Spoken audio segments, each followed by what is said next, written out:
mkate kwa ajili ya utumwa wa Ishmaeli. Maana yake katika kipindi ambacho tuko nacho ndani ya juma hili, katika hii wiki, ni kipindi ambacho tunajiandaa kiutume kwa ajili ya kuwafikia hawa wana wa Ishmaeli au hawa marafiki zetu ambao ni ndugu zetu wa Kristo. Bwana Yesu asifiwe. Amen. Ndio kwa tunaelewana leo. Yes, kwa tunapozungumza juu ya fungate kwa utume wa Ishmaeli, ndio tafsiri. Na ukweli ni kwamba toka tulipoanza kujifunza ile siku ya kwanza, tumekuwa tukiona mambo mengi, vitu vingi, kuwafahamu hawa wa Ishmaeli ni wakina nani, ni watu ambao wanaamini katika nini, wanapenda nini, na vitu gani ambavyo ni vikwazo. Leo ninatamani niende kwa kina zaidi, tuone juu ya vikwazo ambavyo vinapatikana ndani ya kanisa tunaposhindwa kuwafikia hawa wa Ishmaeli. Kesho nitaenda kujifunza na kuona juu ya vikwazo vya nje. Kwa hiyo tunapoenda kwa kina zaidi katika somo hili la siku ya leo, ninatamani tuingie kwa kina mahali hapa. Kuna mtu mmoja alikuwa anakuja kama Rahabu. Rahabu katika kitabu cha Yoshua sura ile ya 12 na sura ya Yoshua sura ya kwanza mstari wa 12 na mstari wa 13 unaweka bayana mambo haya. Rahabu alikuwa ni mwanamke ambaye alikuwa ni kahaba na alionekana kuishi karibu na malango ya mji wa Yeriko. Bwana Yesu asifiwe. Amen. Tuko pamoja.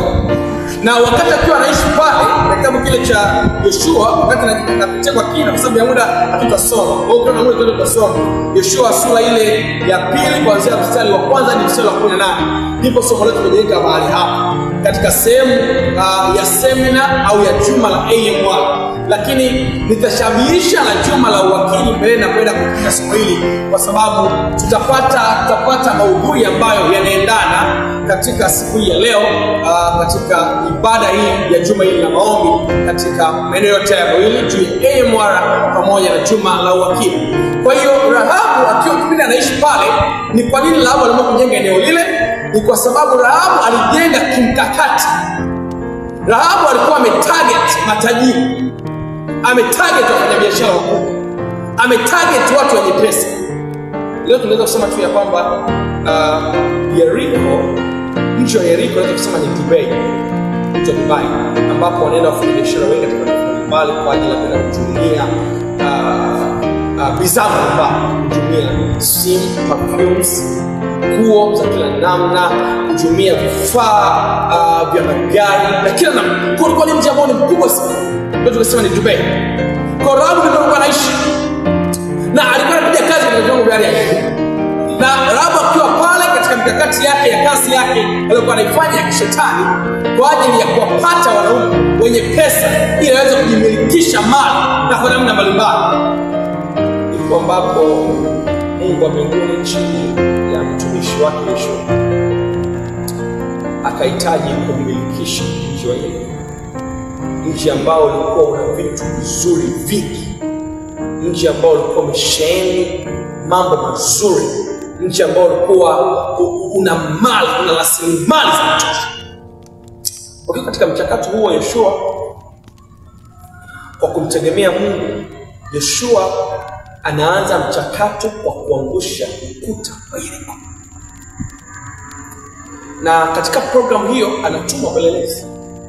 Pelelezi walipoingia katika mji wa Yeriko, Biblia inaniambia kwamba aliyewapokea alikuwa ni Rahabu, mwanamke ambaye alikuwa yuko mbali na uwepo, mwanamke ambaye alikuwa hayupo karibu na Mungu, mwanamke ambaye alikuwa akichukulika kama mtenda kazi kwa Mungu. Anawapokea watumishi wa Mungu walikuwa na pelelezi, anawahifadhi.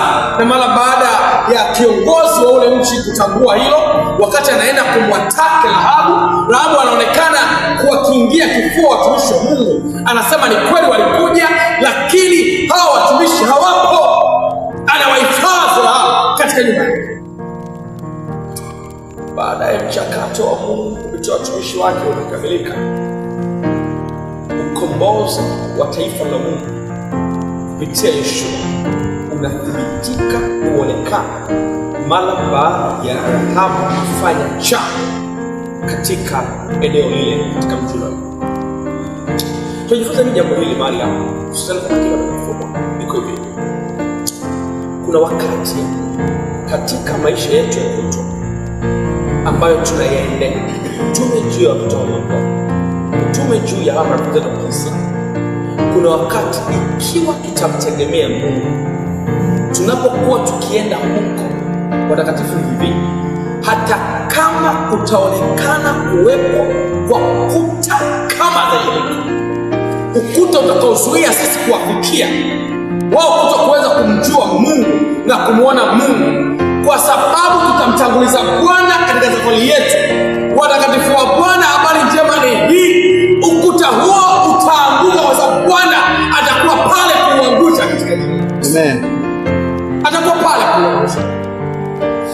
Na nasikiliza hao watu marafiki zetu watatupokea, watatuhifadhi, na katika kutuhifadhi mchakato wa Mungu wa wokovu juu yao utakamilika katika jina la Yesu. Haleluya. Amen.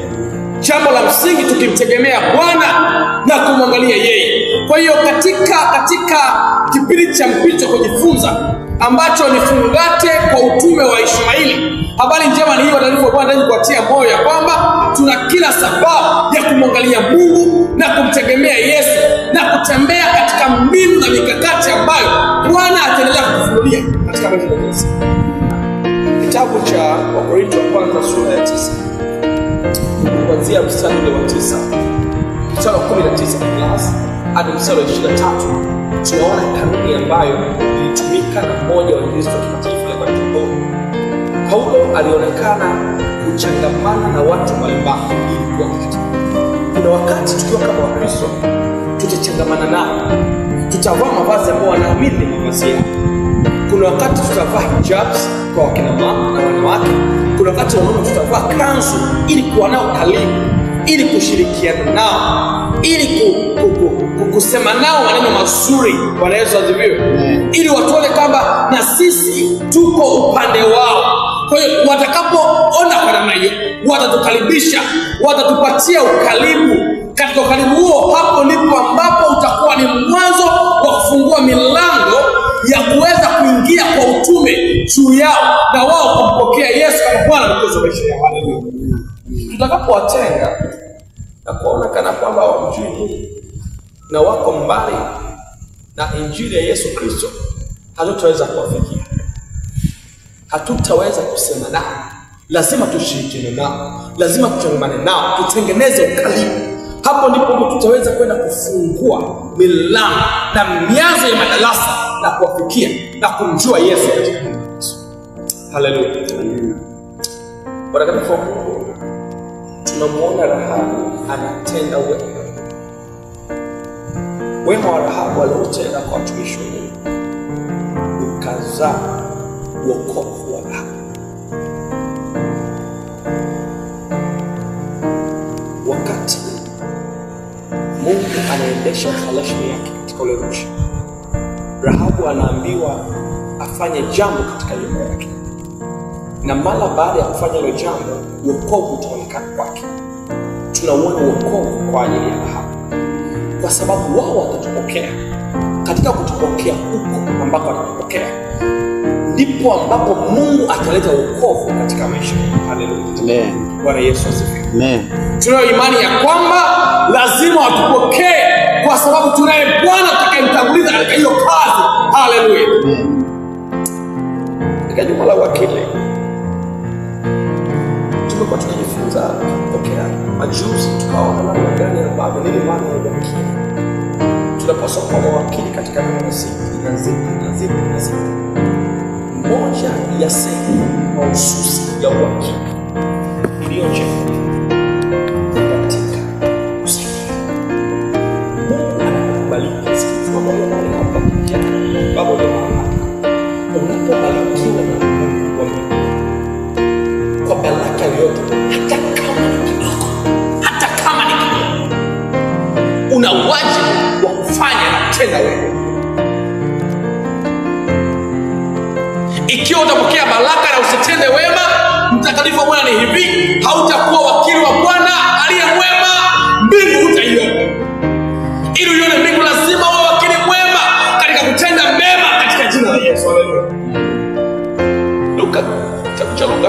Nasema tutasoma kwa sababu ya Mungu.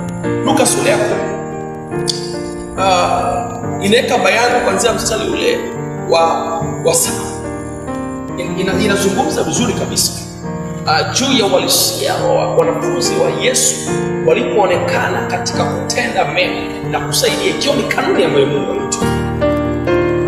Yesu Kristo alitoa.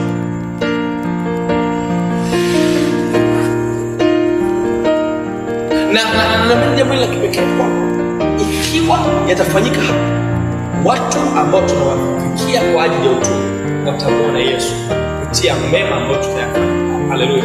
Kwa sababu matendo yetu mema yatakuwa ni sehemu moja ya kutosha na kubwa kwa ajili ya wale ambao wamjua Yesu, kumjua Yesu katika jina la Yesu. Itakuwa ni hatari pale ambapo unatamani mtu anamjua Yesu, unaenda unakimbia kupeleka habari za Yesu, lakini kumbe kuna mtu ana changamoto na unaweza kusolve hiyo changamoto. Watakatifu wa Bwana ni hivi, hatutaweza kuwafikia wasiomjua Bwana ikiwa hatutaondoa vikwazo vya ndani.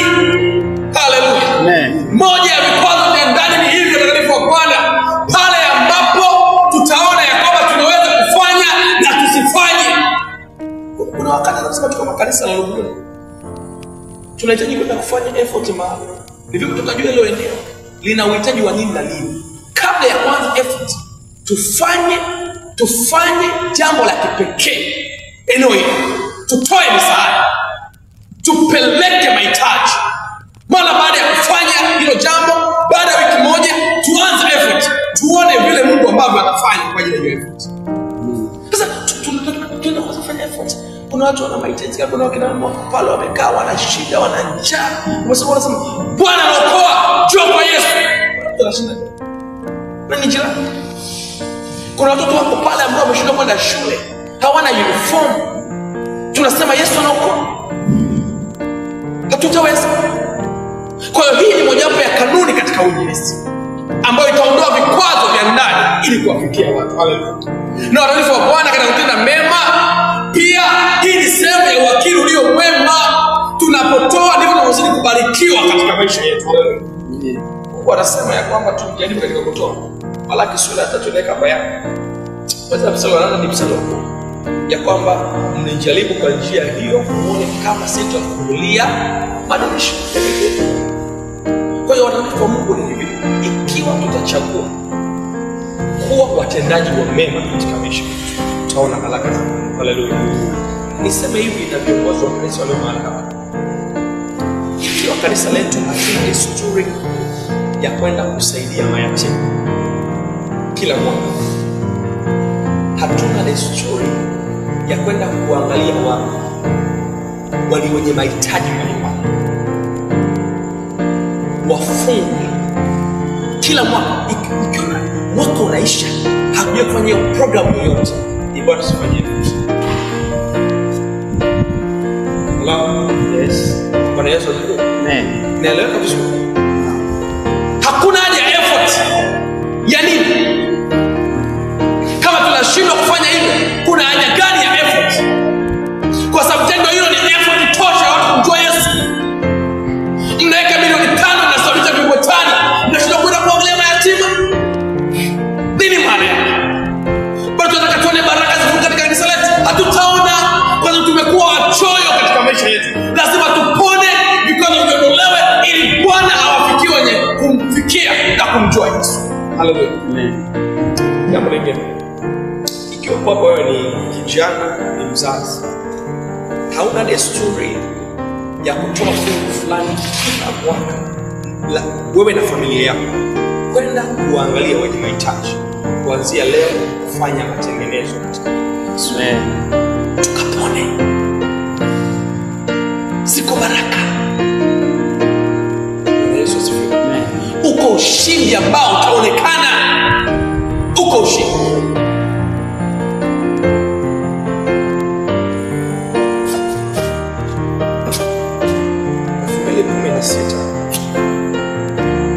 Ikiwa mwaka wangu wa kwanza semester 2 nikichukua bacha ya Tokyo University, nilipata bahati ya kukutana na rafiki yangu mmoja. First year nilikaa hostel. Kwa hiyo nilikuwa na rafiki yangu mmoja ambaye alikuwa ni Muislamu anaitwa Jay. Yeye alikuwa tukakosa ada ya kulipia semester 2. Kwa tunalipa kwa awamu 2 chuo. Ninakumbuka mimi sijasomea kwa chuo ya kwanza. Kwa hiyo nilikuwa nasoma kupitia ninategemea kuwa sponsored nyumbani hadi fulani au vile bwana tumemenitele.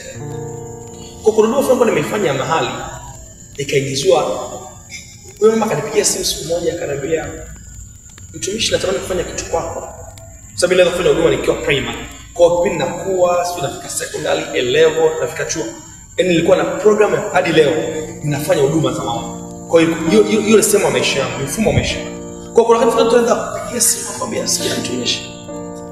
Mungu ananiongoza kufanya kitu fulani kwako. Kwa siku moja leo mama akanipigia akaniambia, ninakuingizia 600,000. Inaweza kukusaidia pindi ambacho uko chuo. Nikamwambia asante Mungu akubariki. Kwa sababu nilikuwa najua ninasoma kila Mungu. Tukiwa tunakaribia kufanya mtihani semester 2 kwa university exams. First year. Mimi nilikuwa nimeanza kulipa. Account yangu ina 600,000 ambayo nimeingiziwa na mtu ambaye alinifanyia huduma. Nikimwangalia Jafari hana uwezo wa kulipa ada. Ninawaza nikimpa Jafari hii pesa, nitaanza mwaka mwingine wa pili kwa namna ipi? Hello? Yes. Whatever you do. Tuko pamoja. Sikilizeni, niliamua kujaribu Mungu. Jafari kwa alikuwa anadaiwa 500,000 na 70 kitu. Nikamwambia Jafari, usiwaze. Mimi nina kiasi fulani cha pesa nitakupa hiyo pesa utalipa. Sana nafikia asante. Nitakurudishia. Nikamwambia usinirudishie. Fanya mtihani usinirudishie. Nikamwambia utakapoanza kufanya hichi, ikiwa utapata pesa, usaidie mtu mwingine ambaye atakuwa anahitaji. Ndicho ambacho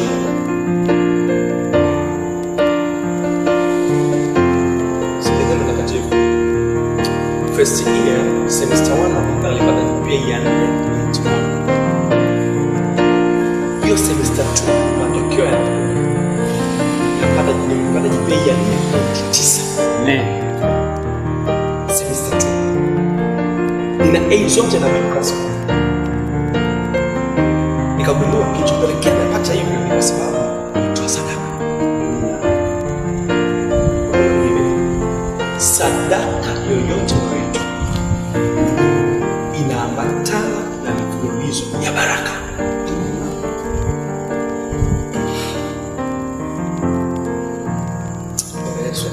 Amen. Sikiliza, mimi kwa sababu nilimjaribu Mungu, nilipoingia mwaka wangu wa pili wa masomo, nilipigiwa simu na mtu mmoja akalipa ada ya mwaka wangu wote wa masomo. Sikumuomba ada. Kwanza kwa mwalimu alikuwa ni Muislamu. Alikuwa ni Muislamu. Mama yake alikuwa anasumbua na ukichaa.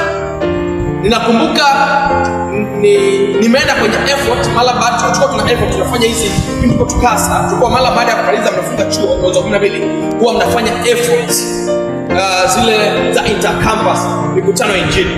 Nimeweza kufanya mkutano wa injili tulifanyia Mchomoro kama naenda Songea. Nimeweza kufanya mkutano wa injili. Nakumbuka narudi tu Dar es Salaam siku ya kwanza. Siku hiyo napigiwa simu.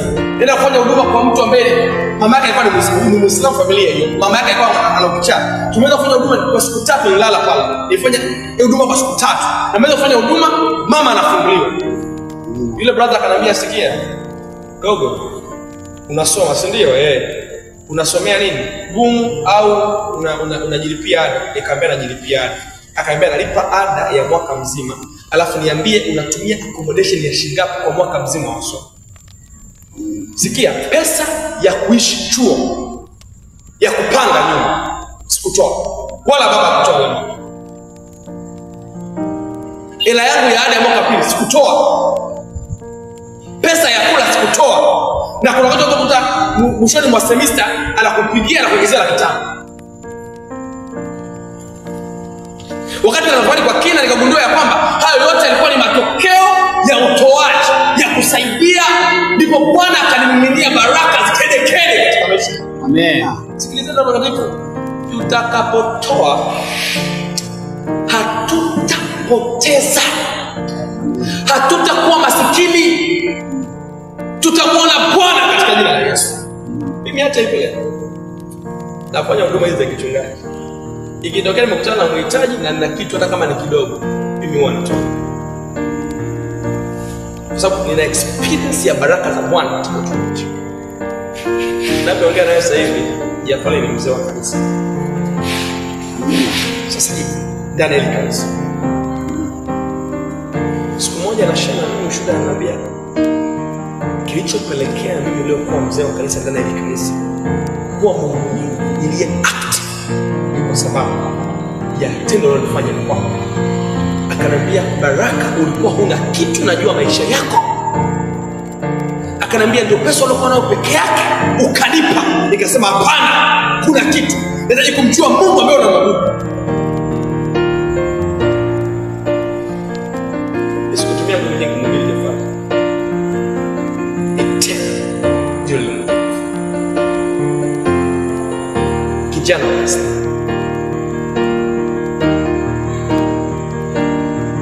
Jambo la mwisho katika fungate wa utume wa Israeli, kuna vikwazo vingi viko ndani ya kanisa tunafanya sisi ili kuwafikia. Jambo la kwanza, tambue wale watu hatuwezi kuwafikia katika hali rahisi kabisa kama Protestant. Mambo ya kufanya ili kuwa kwanza. La kwanza, kama kanisa la Mungu, wekeni michakato ya kutengeneza vyuo vya ufundi. Bwana Yesu asifiwe. Amen. Ninaamini kuna vijana ambao wanaweza kushona. Kuna mafundi bomba huko. Kuna mafundi umeme huko, lazima wawepo. Tengenezeni tu mahali fulani coordinator majengo, fanya ile baada ya kukodi, ongeeni na vijana hao, wekeni pale, leteni wanafunzi, toeni fursa katika hayo maeneo ya Waislamu. Mnawafundisha kile kimkakati. Na inawezekana mkao mnawafundisha bure kabisa. Mara baada ya kunapa na certificate kabisa. Bwana Yesu asifiwe. Amen.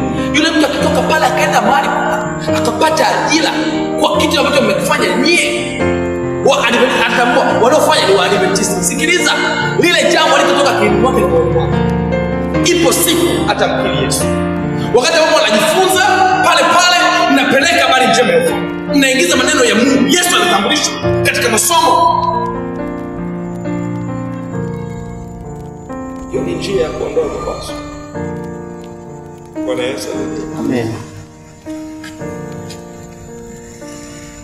Hata kama mtaanza kwa ufundi, mkaweka ada ndogo kabisa, lakini ada ikaweka ili iheshimike kwamba hichi ni chuo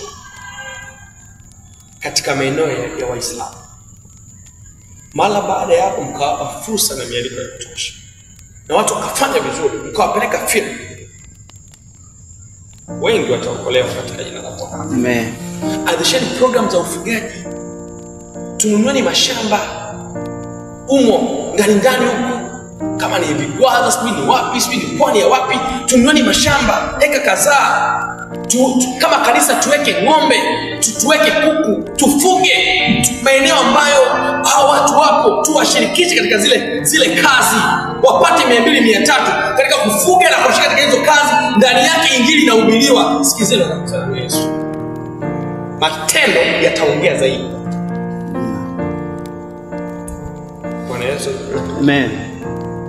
Unaweza mkalisha baby class hata hapa kanisani, mkawa-invite watoto wa Kiislamu, wakija wanasoma, mwalimu ambaye anafundisha ndani kana kutoka. Bwana Yesu.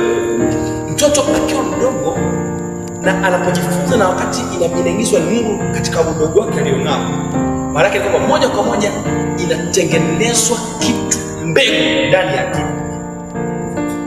Anapokuwa utashangaa tu wakati fulani anafanya, anakata shauri peke yake na anakutana. Lazima tuondoke. Wekeni miladi ya kutengeneza sabuni, washirikisheni hao watu, wawekeni karibu. Hata kama kumtaja Yesu, fanyeni hayo mambo muone, tutaona matokeo makubwa kuliko. Zanzibar, maeneo ya Nuni. Kabla sijafanya mkutano wa injili, nilikuwa nafanya mkutano. Niliwapa semina na fedha nje. Baada ya kufanya katika yako na zungumza sasa hivi kuna mkoa mmoja akafanya sponsor, akafanya udhamini wa kitu fulani, akaanzisha, wakaomba kusogeza effort mbele, akaambia msishie. Kwa hiyo effort ikapewa mwezi mmoja mwingine mbele. Kwa hiyo wakaanza hiyo program taratibu ili kuweza kutalesa. Baada ya program kushamili, wanafunzi wakawa kutosha. Sikiza, tumefanya effort. Miongoni mwa wanafunzi walikuwa wanahudhuria katika yale madarasa ambayo yalitengenezwa. Na vile vile ufundi mdogo mdogo, sio fundi cha jana na nini. Katika wanadarasa wale, 50% wa madarasa yalichezwa. Mala baada ya effort. Watu wa Mungu tuko katika wakati za mwisho. Yesu lazima tuwe na mikakati mipya ya kiutu ili kufikia watu. Tusitembee mikakati ya zamani iliyozoeleka.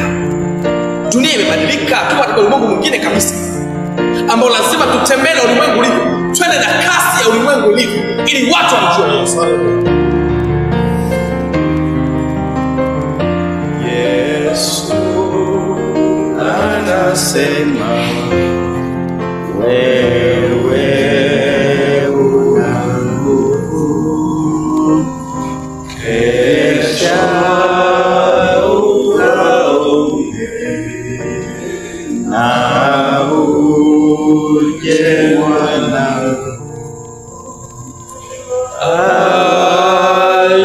Alilipa bei nawe wanae sambi ilitia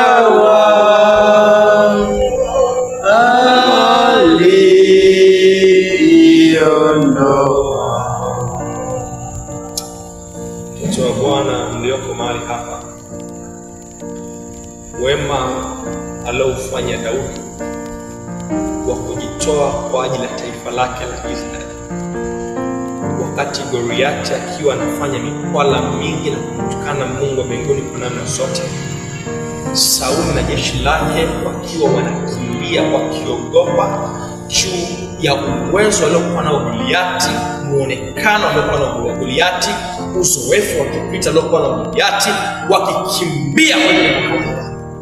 Daudi wakati akiwa anaelekea katika zoezi lile, kaka yake akiwa anamwambia maneno ya kejeli, maneno ya kukatisha tamaa, lakini bado Daudi alionekana kusonga mbele na kumtazama Mungu na kusimama kujitoa mwanga kwa ajili ya taifa la Israeli.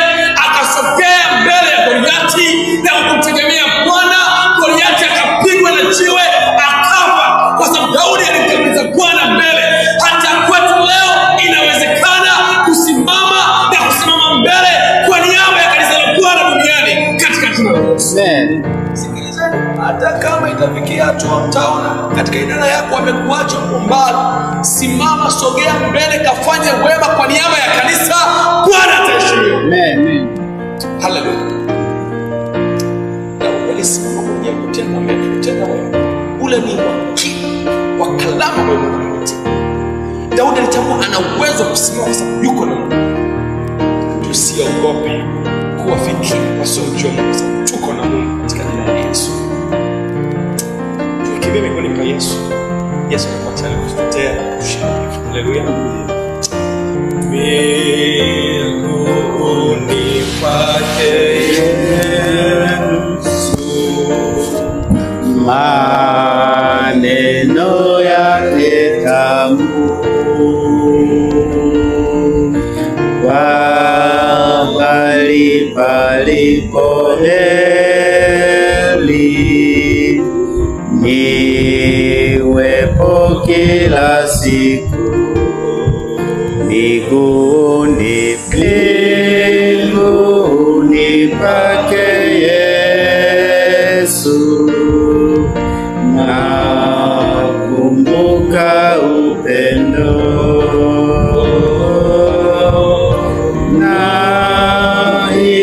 Thamani vyote kwangu, vimenivuta moyo.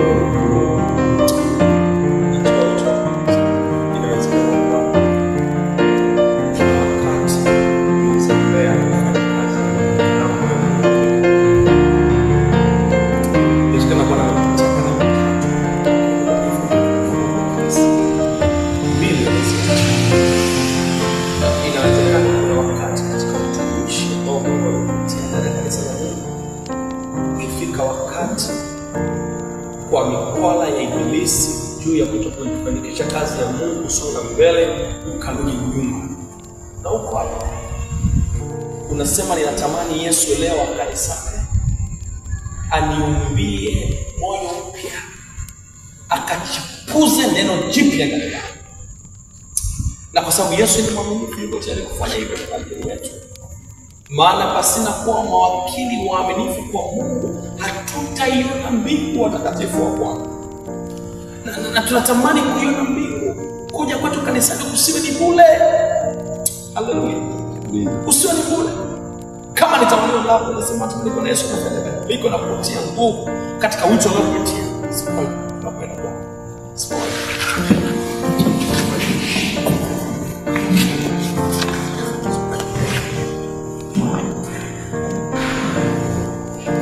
Tunapoenda katika maombi, tutaenda kuombea mambo yafuatayo.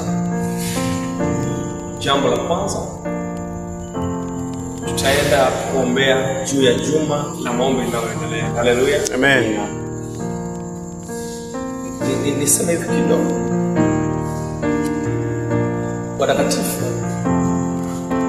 wa Luguruni, wana na binti za Bwana, Shetani anajua umuhimu wa hizi sehemu.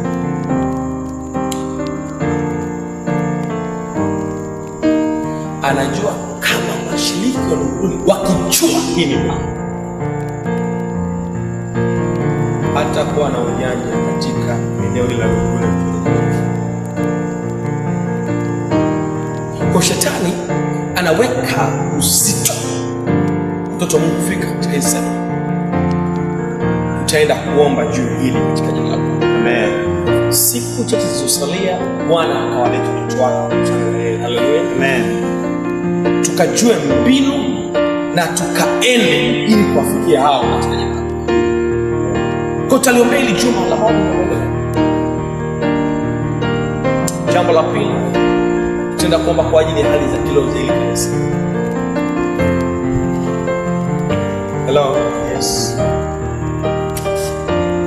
Hili la hali za kiroho tutaomba kwa wiki nzima.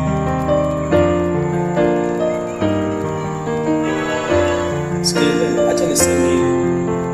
Kwa sababu Roho ameniambia kusema. Siku ya jana nilifunga kwa ajili ya kanisa. Usiku kuamkia leo, Mungu alinifunulia maono yafuatayo. La kwanza, akaniambia washiriki wa kanisa la Mungu 80% ya washiriki wamekufikia. Sikiliza wakati mimi katika mambo nilifanya kwa niko hapa. Kile Mungu alichoniitia ninakuja kukifanya, mara baada ya hapo ninaondoka. Atanitoa sehemu. Si kufanya vitu unichekee, unifurahie, alafu nisifanye ambacho nimeichora. Siji kutengeneza ushosti na wazee wa kanisa waniiteite. Bwana Yesu asifiwe. Amen. Ikiwa Bwana ataona anapaswa kurudi tena, nitarudi katika jina lake. Amen. Ila iko hivyo, ninaomba tuliombee kanisa la Luguruni. Watu sio watu wa maombi. Mzee wa kanisa, kazi ya Mungu haitasonga mbele. Tutaona kanisa linaendelea kuwa hivyo, linadumaa. Tunaishi kwa mazoea. Lazima tupone katika jina la Yesu. Amen. Sikilizeni, sisi wachache Mungu atatumia kanisa ili kuamka kiroho na kupona katika jina la Yesu. Yaani msiofu wala msiogope. Tuna Yesu.